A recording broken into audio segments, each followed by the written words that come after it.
Cette vidéo contient du spoil. Si tu n'es pas à jour dans les scans de My Hero Academia, je te déconseille fortement de la regarder. Pour les autres, bonne vidéo!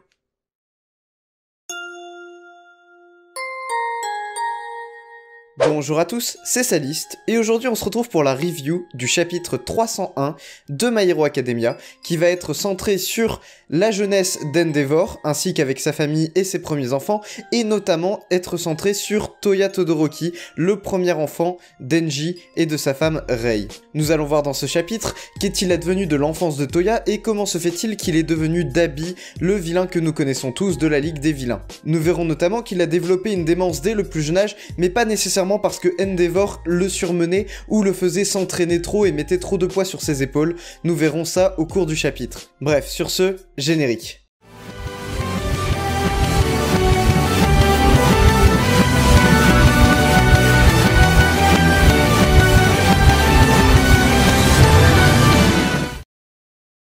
Le chapitre démarre avec Endeavor qui parle à un homme qui lui explique que c'est un honneur pour lui et pour la famille Imura dont nous apprenons l'existence lors de cette page. Nous comprenons tout de suite qu'il s'agit du beau-père d'Endeavor et de sa fille Rei Todoroki, et qu'il s'agit bien évidemment de l'arrangement entre Endeavor et la famille Imura pour avoir un mariage arrangé avec leur fille qui possède un alter de glace. Une voix off nous explique, et c'est probablement la voix de Endeavor, que cette femme était comme la glace, sous-entendu qu'elle était très froide, très renfermée sur elle-même, et elle ne communiquait pas beaucoup avec Enji. Il explique que même si à l'extérieur elle avait l'air forte,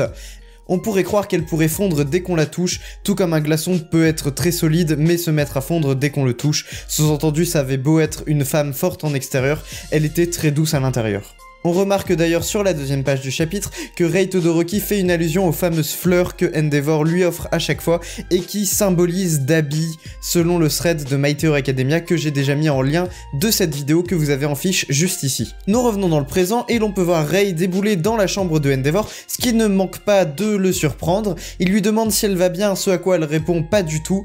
et elle ajoute même que c'est pour cela qu'elle est venue le voir. Mais nous n'avons même pas le temps d'en apprendre un peu plus que nous arrivons sur Dabi, qui est allongé dans un canapé et qui dit être encore plus brûlé qu'avant. On peut d'ailleurs voir à l'état de sa main que ses blessures qui étaient déjà prolongées tout le long de son bras se sont encore plus avancées sur sa main jusqu'à presque atteindre ses phalanges. On peut voir d'ailleurs qu'il pense que Endeavor n'est pas mort suite aux blessures qu'il lui a lui-même infligées, et de toute façon Dabi ne le laisserait pas mourir, sous-entendu qu'il faut qu'il le tue lui-même. Il ajoute qu'il a hâte de voir les conséquences de ce qu'il a fait, et surtout de voir la tête de Endeavor lorsqu'il devra affronter le public face aux révélations que Dabi a fait à toute la population japonaise. Il ajoute donc Enji Todoroki, qu'il appelle par son nom et son prénom. Ensuite, il nomme un par un les membres de sa famille. Il dit Fuyumi-chan. Le chan indique ici qu'il porte encore une certaine forme de respect pour Fuyumi et la considère encore comme sa sœur. Ensuite, il ajoute Natsuo-kun. Donc on voit aussi ici qu'il considère toujours Natsuo comme son frère, mais pour Shoto,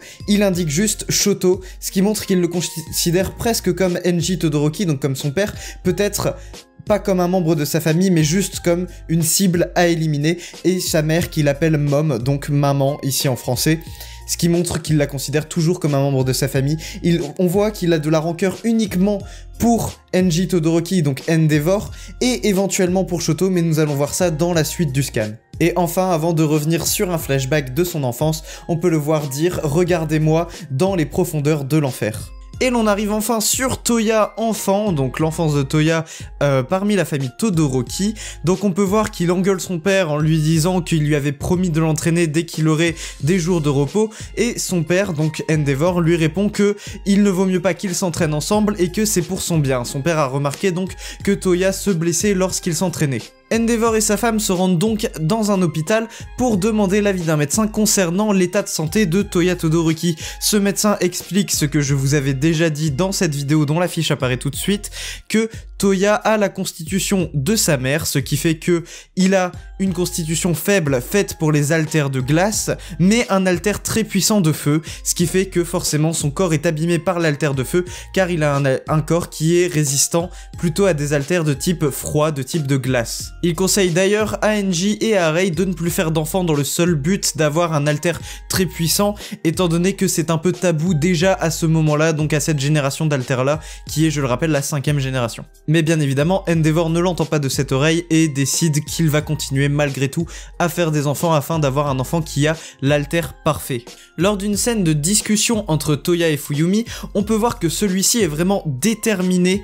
à surpasser All Might et à respecter la volonté de son père de devenir le plus grand des héros. S'ensuit une dispute entre Endeavor et Rei. Endeavor explique que il a beau lui dire qu'il est en train de se blesser, il ne veut pas arrêter. Toya continue de venir voir Endeavor tous les jours avec de nouvelles marques de blessures dues à son alter. Et Rei lui dit d'ailleurs que Toya a bien compris qu'il voulait quelque chose de la part des enfants, que Endeavor cherchait à travers ses enfants à accomplir quelque chose. Enfin, on comprend ici que Endeavor veut faire un nouvel enfant, non pas pour essayer de surpasser All Might et de créer l'enfant parfait, même si ça reste probablement un de ses buts secondaires, mais pour faire comprendre à Toya que ce ne sera pas lui qui surpassera All Might pour qu'il arrête de se blesser. Sur la page suivante, l'on peut voir Rei tenir un petit enfant dans ses bras avec des cheveux blonds blancs, donc on en déduit qu'il s'agit bien évidemment de Natsuo qui ne possède toujours pas l'alter idéal pour surpasser All Might, ce qui pourrait continuer de laisser croire à Toya que c'est à lui de surpasser All Might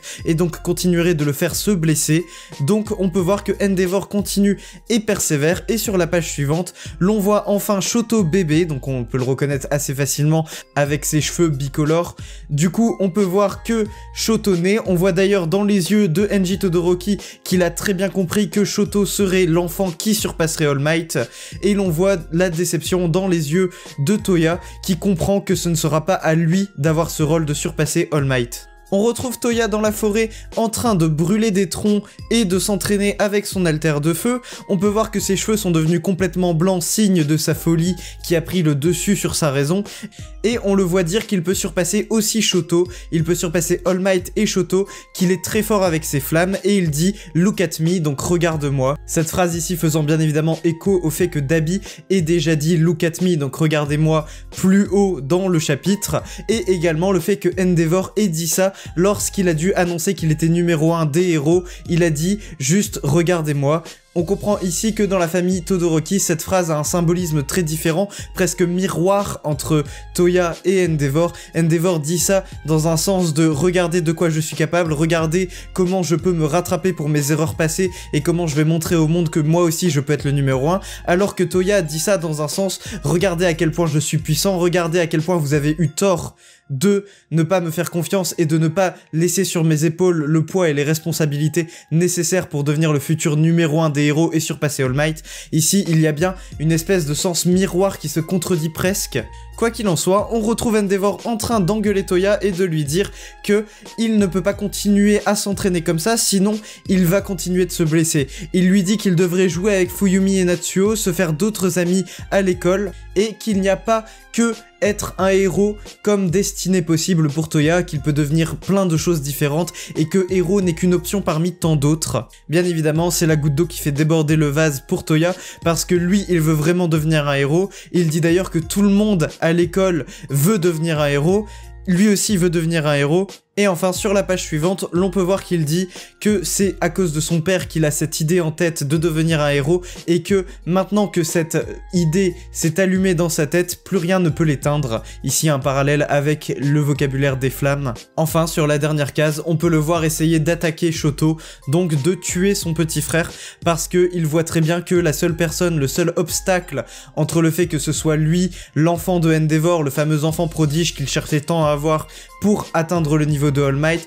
il voit bien que Shoto a remplacé son rôle d'enfant prodige et décide d'attaquer Shoto dans un élan de désespoir pour essayer enfin de reprendre sa place en tant que futur numéro 1 des héros, futur espoir d'Endeavor. Enfin, le chapitre se conclut sur cette dernière case où on voit Rei Todoroki qui dit à Endeavor qu'il n'est pas celui qui est le plus en souffrance et qu'il n'est pas le seul à avoir refusé de regarder cet enfant, sous-entendu qu'il n'est pas le seul à avoir abandonné Toya. Un chapitre très complet concernant l'histoire des Todoroki, l'enfance de Toya et comment il en est venu à cette démence, à cette espèce de folie qui a germé en lui du jour au lendemain. On apprend également que j'avais raison concernant la constitution de son corps qui est celle d'un corps fait pour un alter de glace et qu'il a hérité malheureusement entre guillemets d'un alter de feu. Et ce chapitre a aussi un rôle très important dans le fait de rendre Endeavor beaucoup plus humain. On comprend à travers ce chapitre que Endeavor n'a pas poussé Toya à devenir fou, n'a pas poussé Toya à devenir un vilain,